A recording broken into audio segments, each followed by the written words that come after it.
آپ کا خیال ہے کہ ایک دو دن کے دھرنے سے گورنمنٹ گھٹنے ٹیک کے آپ کو کہے گی کہ جی آئی پی پیز میں بھی ہم ریویو وزٹ کرنے جا رہے ہیں, 25% ہم قیمتیں بھی گرانے جا رہے ہیں. ہمیں بھی اس غلط فہمی میں نہیں رہنا چاہیے, حکمرانوں کو بھی اب کسی غلط فہمی کے مندر میں نہیں رہنا چاہیے. اور ہمیں بھی معلوم ہے کہ یہ گھی سیدھی انگلیوں سے نہیں نکلتے, انگلیاں ٹیڑھی کرنی پڑتی ہیں.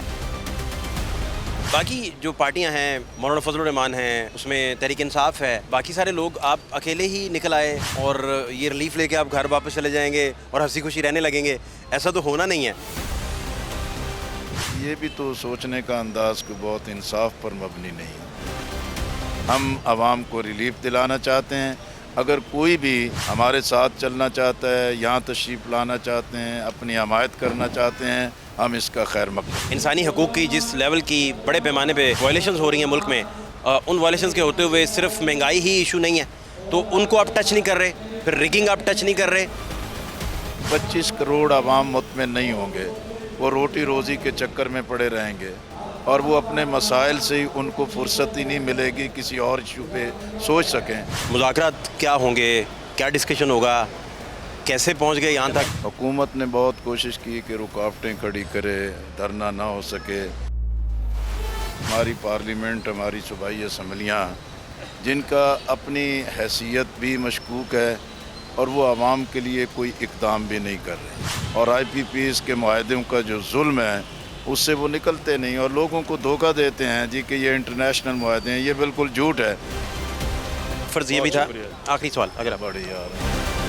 ٹھیک ہے سر, خیریت؟ جی اللہ کا شکر. کیا ابھی اپڈیٹ ہے اور مذاکرات کیا ہوں گے, کیا ڈسکشن ہوگا, کیسے پہنچ گئے یہاں تک؟ ماشاءاللہ ہمارے ہاں تو الیکٹرانک میڈیا بہت تیز ہے, سوشل میڈیا تو تیز رفتار ہے, چیزیں تو by the passage of time اس کے مطابق چلتی ہیں. آپ کے علم میں ہے کہ جماعت اسلامی نے دھرنا دیا ہے. حکومت نے بہت کوشش کی کہ رکاوٹیں کھڑی کرے, دھرنا نہ ہو سکے.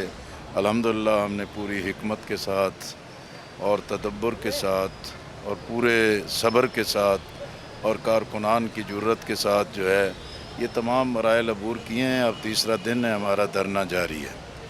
اس لیے کہ یہ جماعت اسلامی کا کوئی اپنا ذاتی ایجنڈا نہیں ہے, کوئی اپنے مفادات کا ایجنڈا نہیں ہے. ہم عوام کے لیے ریلیف چاہتے ہیں. صورتحال یہ بن چکی ہے کہ ہماری پارلیمنٹ, ہماری صوبائی اسمبلیاں, جن کا اپنی حیثیت بھی مشکوک ہے اور وہ عوام کے لیے کوئی اقدام بھی نہیں کر رہے. اب یہ بجٹ کا موقع تھا, یہ ان پارٹیوں کے لیے بہت اہم موقع تھا کہ عوام کو ریلیف دیتے. اب بجٹ قوم پر مسلط کر دیا ہے. اپوزیشن جماعتیں اپنے احتجاج میں تھی, حکومت نے اس کو بلڈوز کر دیا.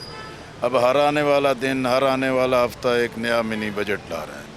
اب بجلی کے بل ادا کرنا, پٹرول کی قیمت پوری کرنا, تنخواہ دار طبقے پر مزید دباؤ بڑھا دینا, اور آئی پی پیز کے معاہدوں کا جو ظلم ہے اس سے وہ نکلتے نہیں اور لوگوں کو دھوکہ دیتے ہیں جی کہ یہ انٹرنیشنل معاہدے ہیں. یہ بالکل جھوٹ ہے. آئی پی پیز میں سے 52% کی ملکیت پاکستان کی حکومت کی ہے, اور اس میں سے 30% کی ملکیت سی پیک میں چائنا کی ہے, اور یہ 22 یا 23% جو ہیں کہ وہ پرائیویٹ لوگ ہیں. اگر حکومت 52% کی حیثیت سے اپنے شیئرز کو نیچے لے آئے اور اپنی کیپیسٹی اور اپنی قیمت کو نیچے لے آئے تو باقی سب لوگ اس پر مجبور ہو جائیں گے. انشاءاللہ دھرنے نے آئی پی پیز کے اس پہلو کو بھی بے نقاب کر دیا ہے, اور ہم اس دھرنے کی جو عوامی طاقت ہے, عوامی قوت ہے, اس کی بنیاد پر عوام کو ریلیف دلائیں گے. اب حکومت نے مذاکرات کا عندیہ دیا ہے. حافظ نعیم الرحمان صاحب کے پاس آئے, انہوں نے مذاکرات پر پازیٹیو ریسپانس دیا. ہم نے اپنی کمیٹی بھی آج اعلان کر دی گئی ہے, اور ابھی تھوڑی دیر میں ہم ان کو کنوے کر دیں گے. انشاءاللہ آج ہی کسی وقت راولپنڈی میں ہی مذاکرات کا پہلا دور ہوگا. اسی سے ہی پتہ چلے گا کہ بھی حکومت کتنی سنجیدہ ہے اور وہ عوام کو کس قدر ریلیف دلانا چاہتے ہیں.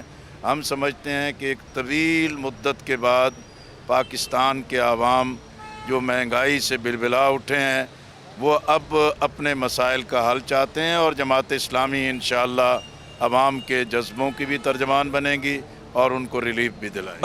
باقی جو پارٹیاں ہیں, مولانا فضل الرحمان ہیں, اس میں تحریک انصاف ہے, باقی سارے لوگ آپ اکیلے ہی نکل آئے اور یہ ریلیف لے کے آپ گھر واپس چلے جائیں گے اور ہنسی خوشی رہنے لگیں گے. ایسا تو ہونا نہیں ہے. تو یہ کیا پھر اسٹریٹجی سمجھنا چاہ رہا ہوں میں. کہ یہ بھی تو سوچنے کا انداز کو بہت انصاف پر مبنی نہیں ہے.